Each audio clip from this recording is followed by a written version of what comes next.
DGFF, pick up a football. Game day. DGFF, pick up a football. Game day.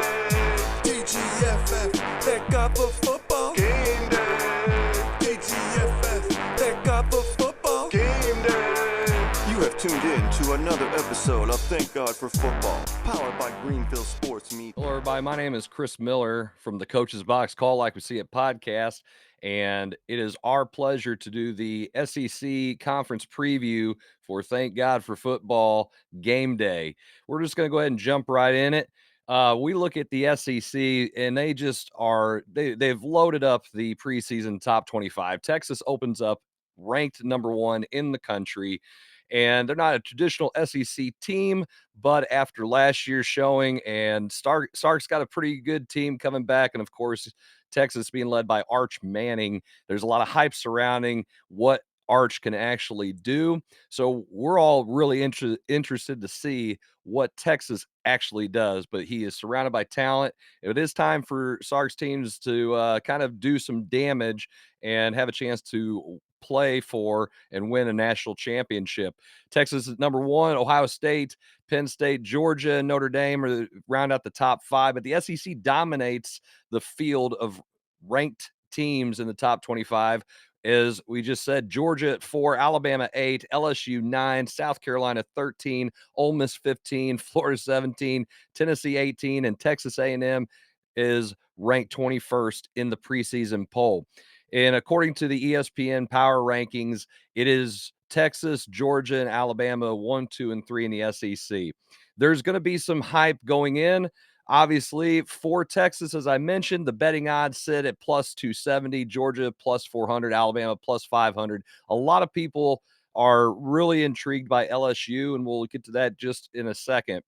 The projected final records for the SEC and for the teams in the SEC, by ESPN computer model. Everybody believes Texas. The computer models, believe Texas will probably finish at 10-2. It's going to be interesting to see what their week 1 matchup looks like after playing the defending champion Ohio State Buckeyes.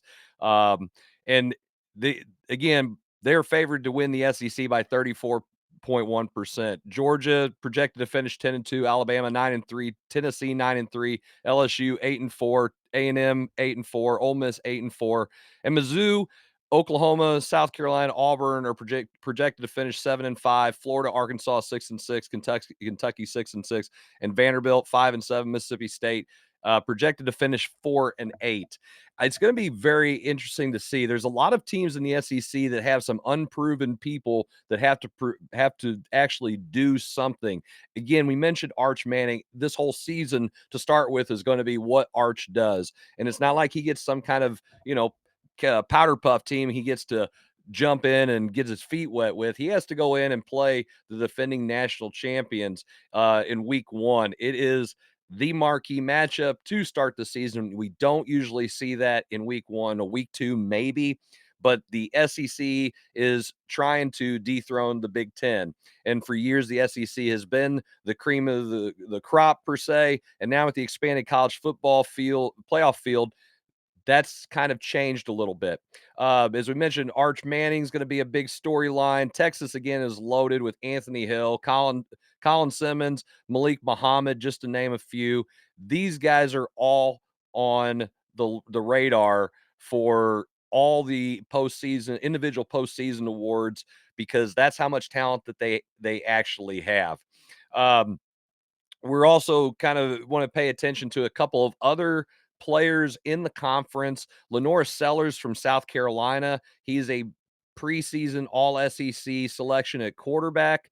And you have Garrett Nussmeier from LSU. LSU has kind of been a dark horse in what we've heard with our people that have talked to some analysts and stuff about what a team that they feel like could be a dark horse. I'm not sold on them. Obviously, when Coach Kelly decides he wants to buckle down and win a big game, that could change. But they do have a lot of talent. We just don't know if they have enough to get over the hump. Obviously, everybody puts the SEC on a pedestal right now. It's the top three, as mentioned: Texas, Georgia, and Alabama. They are the big three. And then you kind of have everybody else in the middle. But again, it's the SEC, so there's a good chance somebody who's not supposed to lose is going to lose to somebody, because that's how much talent is in the conference. So again, will be interesting to see a couple of key matchups for this year that everybody's kind of paying attention to. I mentioned Texas, Ohio State. That one's going to be big. Alabama at Georgia. Again, now this game is at Georgia. There could be obviously playoff implications, because how many teams from the SEC will make the college football playoffs? We will see. There's going to be some other programs that, can they get over the hump? Are they going to be rebuilding? Texas A&M is a team that everybody looks for. Are they going to bounce back after a 2024 collapse? Are they going to be a team that has some sort of redemption? They bring back a lot of guys that are starters, and they have a good offensive line. Mizzou's a team that, again, personally, Mizzou fans here, we are from Missouri. We don't feel like they get enough respect. It's one of the only teams, I think it's the only team that finished ranked in the postseason top 10 to not even be in the top 25 this year. So top 10 last year in the final poll in 2024, doesn't even make top 25. Now, again, you have questions at quarterback. Who's going to replace Brady Cook? You lose Luther Burden to the NFL. They do have a lot of really good pieces, but is Drinkwitz going to get them over the hump? Are they going to be able to match the success? For us personally, we feel that if Mizzou can get 9 wins, it is a successful season. They will benefit from a weaker schedule this year, playing in their non-conference and where their home games are. So again, we're all interested to see. They do have some incoming transfers, but again, the quarterback spot, as it is in just about every football team, the most important. There are a lot of questions coming in, especially with their depth. Uh, Ole Miss, again, is a team that's kind of right there. Will they take a big step? They obviously lose Jackson Dart, who was a great quarterback. Uh, Austin Simmons is a guy that everybody's looking at too. That's going to be a big thing, big question for them. And are these teams that I mentioned that are in the bottom? You have Mizzou, you have South Carolina, you have, even though South Carolina's ranked high, there aren't a lot of people who feel like that they're going to make a big push, and they have to face and beat some of these big three teams. They've got to be able to win some big games in the SEC to push up. But again, I feel like personally, and I hate to say it because, again, being a Mizzou fan, I think this is a 3-team race unless we have injuries happen, and of course injuries do happen. The the SEC is going to come down to Texas, Georgia, Alabama. I'm not sold on Alabama. I mean, Kirby Smart has won championships. He's a proven winner. Will he be able to get Georgia back in the title game? Will Sarkisian be able to get Texas and all that talent and equate it to a college football championship? And is somebody please going to beat the Big Ten? Because I can't stand my friends who are all Big Ten fans talking about how much better the Big Ten is than the SEC. We need an SEC champion. I would love to see Mizzou in the college football playoffs. Would love it. I don't think it's going to happen, but you just never know, because that's what it is. It's all about football, and you just never know what these kids are going to do. So I'm Chris Miller. I appreciate you tuning in for our preview. And again, if you want to check out the Coach's Box Call Like We See It podcast, we are usually live every other week on X, YouTube, and Facebook. Bang, Check out bang. our channels. Good Subscribe, evening, like, ladies comment. and We gentlemen. appreciate it. Thank you It guys is for tuning JD in. Wyatt. I am the Southern Fried Gentleman of Southern Fried Sports, and I am coming to you this evening to share my ACC and Southern Conference predictions for GreenvilleSportsMedia.com. Got plenty of articles, plenty of team coverage on that site, and if you find yourself traveling anywhere around Central or Westminster, South Carolina, make sure to stop by Arden's Burger and Grill or Beef and Rib. fantastic restaurants. And if you drop my name, the Southern Fried Gentleman, I am told that they will give you a free sweet tea. I've never attempted it, so I don't know, but I'm sure they'll honor that. And like I said, we're going to get into ACC and Southern Conference predictions this evening. And let me just start by asking this question. Wouldn't it be great if all the games were just played on paper? We would think we knew everything. We think we could get all the teams right that won. We could predict how many tackles this player is going to have. Blah, blah, blah, blah, blah. But guess what? That's not the case. They do, in fact, actually have to play these games to see where they will stand at the end of the season, to play for a national championship, to play in a bowl game. Football is right around the corner, and I'm super excited about it. And speaking of playing games on paper, though, it is really hard to talk me out of being really high on Clemson this year. Tom Allen, new defensive coordinator. Garrett Riley seems to have things rolling on the offensive side of the ball. If all the games were played on paper, Clemson would be 12-0 this year, without question. They have a loaded roster. They've got defensive players. They had so much come back. Cade Klubnik, Heisman candidate. Like I said, it's going to be really hard to talk me out of being really high on Clemson. Can't wait to see that opening game against LSU. And so, speaking of Clemson, they obviously are going to be the winner that I am choosing for the ACC this year. With that said, though, we do have to look at some of the other teams and predict where they're going to finish. And to be honest with you, there's like 4 to 5 teams in the ACC that I think could potentially get after Clemson in one of these games. That random game where, Clemson catch them snoozing maybe, catch them early, catch them off guard, maybe coming off a big win the week before. There's a few teams in the ACC. And with that said, I wanted to bring up kfordratings.com. If you guys have never been to that website, I highly encourage you to check it out. They give us, however, the projected ACC standings. And in this graphic, you can see their percent chance to win at least blank conference games based on the current K-Ford ratings. In this rating, it gets updated throughout the year. It's highly accurate. And if you like numbers, it's very interesting to get into. So, with that said, as you can see here on this, Clemson has a 22% chance to win 8 games. 1 out of 5 chances. So if you played this season 5 times, one of those times they would go 8-0 in the conference. And then they got a 59% chance to win 7, 86% chance to win 6, and then 97% to win 5. But those other teams that I was telling you about that could sneak up, Miami with Carson Beck, they're going to be the number 2 team in the ACC, I think, this year. Then you've got SMU, Rhett Lashley, their quarterback coming back. SMU, they just played ACC. They were 1 play away from beating them in the championship game. So SMU. Then you've got the other teams. Georgia Tech, Louisville, they're highly likely to be able to catch Clemson on a snooze day. Bill Belichick with North Carolina, he's going to be interesting in this conference. You got Bill Belichick. You got North Carolina State, Florida State, Pittsburgh, NC State, Virginia, Wake Forest, Stanford, Boston College, Syracuse, California, Virginia. My goodness, Pittsburgh. So many teams in the ACC. It's going to be really difficult to predict who finishes where in that bottom half. It's going to be a wild year for the ACC.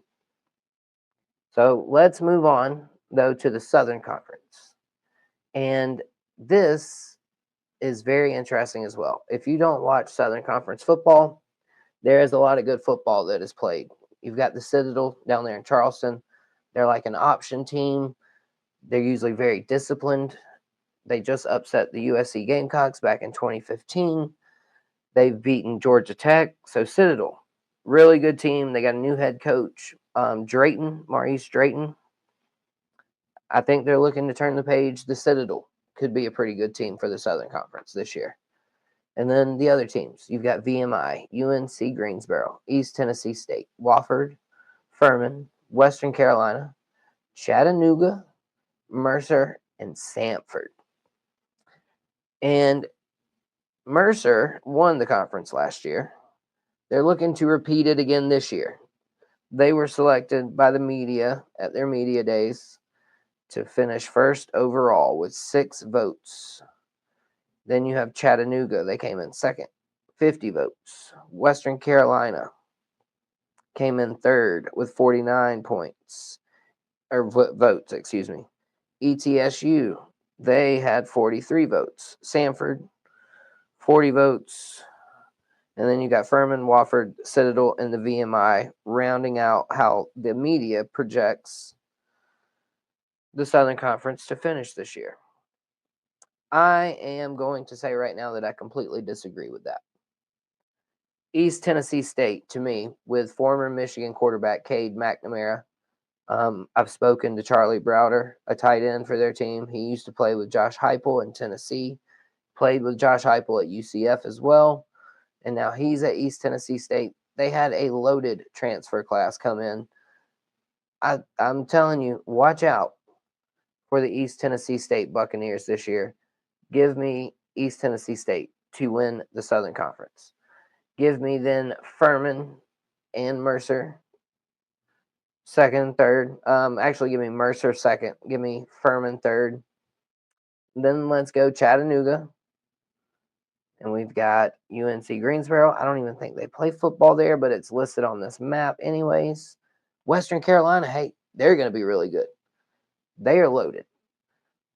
Southern Conference, it has all the football and none of the drama, like the NIL and all that stuff. They play for the love of the game still a little bit at the Southern Conference level. And so there you have it, ladies and gentlemen. That is going to be it for this ACC preview and Southern Conference preview. Don't forget GreenvilleSportsMedia.com and hit like, follow, share, and subscribe. Y'all be blessed, not stressed. Thank God for football.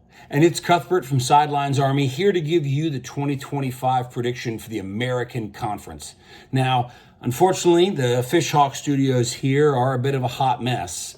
I've got a wife in law school and a daughter who's starting kindergarten tomorrow. So I've got my, it's kind of a big board, but it's not a great one.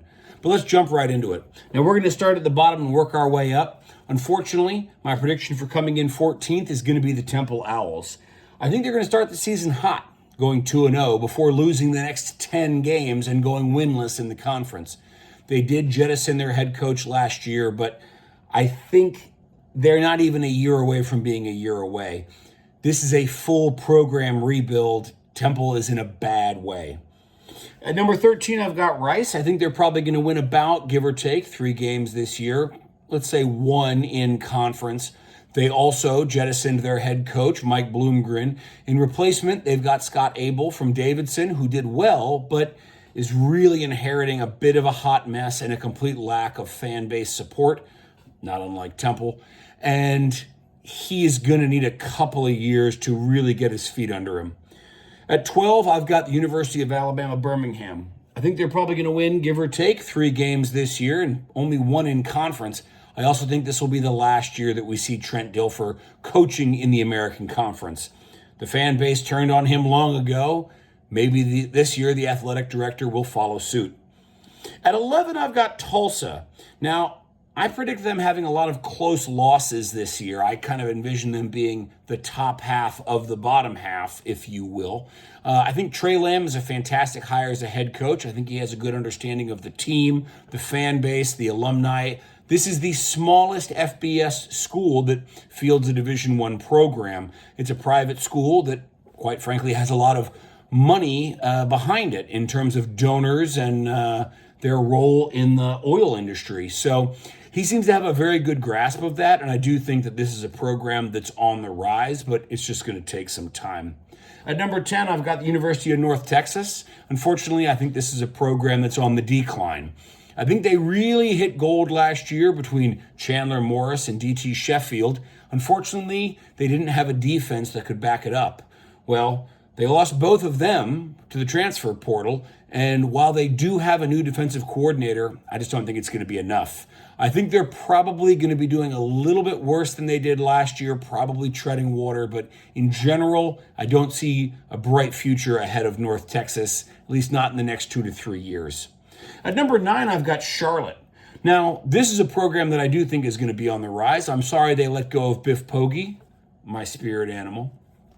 But this is a program that has a rabid student body fan base. They've got a new head coach. They're in a major metropolitan area. Going 5-7 overall and 4-4 in conference, as I'm predicting, that's not great. But I think they're actually going to turn some heads this year, and people are going to start to think to themselves, Charlotte could really be something. Now, at number 8, I've got USF, and look, I love the South Florida Bulls. I happen to get my graduate degree from there. Unfortunately, they are once again going to fall prey to their own difficult schedule. Their first 3 games of the year include Boise State, the University of Florida, and Miami. I predict at least 2, maybe 3 very close, hard-fought losses, not unlike 2024. And while those will be moral victories, I also see about week 8 the wings coming off the airplane. I do think that this is going to be the last year for their head coach. I think he's probably going to join the staff of P4. He's probably going to become some sort of offensive consultant or potentially an offensive coordinator. But I do think that this is Golish's last year at USF because I just don't think they're going to be able to pull it together. Now, just ahead of them at number 7, I've got East Carolina. I think the Pirates are on the rise. I think that they're, they won 4 games last year after they let go of their head coach, Blake Harrell, who's been, who won those last 4 games.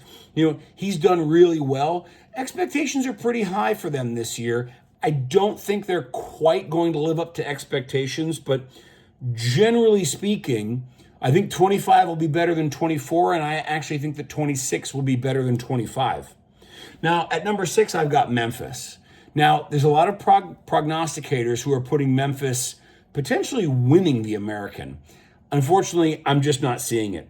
They're not bringing back as much offensive talent as you would hope. Don't get me wrong. They definitely got some big key players in the transfer portal, but I have yet to believe that transfer portal players are going to come in and make a radical shift in such a short time period. In addition, their schedule is doing them no favors. They very well may be, let's say, top 3 teams in the conference in terms of their talent. That doesn't necessarily mean that's where they're going to be finishing. At number 5, as a little bit of a surprise, I've got Florida Atlantic. I think they're sort of going to be what North Texas was to 2024, FAU will be to 2025. I think they're going to have a very powerful offense. I think they're going to be very hard to stop. I don't think they're going to have much defense. And given the schedule that they have, it's somewhat forgiving. So as a result, I think probably in terms of wins and losses, they're going to do pretty well. Though top to bottom probably won't be one of the stronger teams in the conference. At number 4, I've got Navy. Now, some people are picking Navy to win the American Conference. They've got Blake Horvath coming back. They've got Tesga. They've got Heidenreich. Unfortunately, in my experience, as an Army fan, beat Navy, high expectations are kryptonite to a service academy. And let me tell you, Navy's expectations this year couldn't be higher. On top of that, I don't think people are really understanding how do I say this? Blake Horvath is not large enough to play a predominantly running quarterback position in the NCAA. He did get hurt last year. He had to sit out the Tulane game, which is when they got trounced, which is when Tulane then made the American Conference Championship, which then Army trounced them. He is a fantastic player. He is quick, he's agile, he can pass, he can run, he's got a lot of offensive weapons coming back. But at 180 pounds and every other team in the conference having tape on him and Navy getting a big red circle on the schedule for every other team, I just don't see them being able to live up to it. At number 3, I've got Army. Now, this is a little bit of a surprise, and I am a homer, I will admit. But despite the loss of Bryson Daly and Kanye Udo, we're bringing back quite a bit of talent. We've got a first-year running back, Hayden Reed. He'll be taking the place of Kanye Udo. He is seasoned and weathered and experienced. Quarterback is a little bit more of a question mark. Might be Dwayne Coleman, might be Cale Helms, might be Ethan Washington. Army is a system offense. So who the particular players are is less important than their ability to run our system. So I think Army and Navy are both going to go 7-4 overall and 6-2 in conference. And then, of course, the Army-Navy game being played after the conference championship. And Army is going to be winning that and bringing the Commander-in-Chief's trophy home to West Point. Now, finishing second this year, I've got UTSA. They're going to go 9-3 and 7-1 in conference. This is a team that is almost unbeatable at home, and I predict that they will go 6-0 in the Alamo Dome again this year. The schedule lines up nicely. They have a very strong offense, despite the fact that Frank Harris is not coming back for his 12th year as quarterback. Unfortunately, their defense is only so-so. But when you look at their schedule and you think about their home field advantage, I think that they're going to be able to go the distance in terms of their wins and losses and make the American Conference Championship. I do think, however, they are going to lose the American Conference Championship to the Tulane Green Wave. Now, this is a team that lost their star quarterback, lost their star running back, but kept their star coach. Summerall is doing great things at Tulane, and quite frankly, the late addition of Retzlaff from BYU, it may take him a week or two to kind of get his feet under him, but I think this could be a really, really dangerous team. Now, before I sign off, I just want to let you know that this is my most reasonable, reasoned, and logical prediction for what the American Conference is going to look like. However, I operate an account called Sidelines Army, and I can tell you right now that Army is going to go at worst 10-2. We are going to host the American Conference Championship again. We are going to win the conference championship for a second year in a row, and unfortunately, we're going to lose the Army-Navy game because if one of those teams plays in the conference championship, they lose the following week to our most hated rival. It happened in 2016, it happened in 2024, and it's going to happen again in 2025. But enough of that. I just want to say I can't wait for football to be back. Thank God for football, and thank you. DGFF, thank God for football. Game day. DGFF, thank God for football. Game day. DGFF, thank God for football. Game day.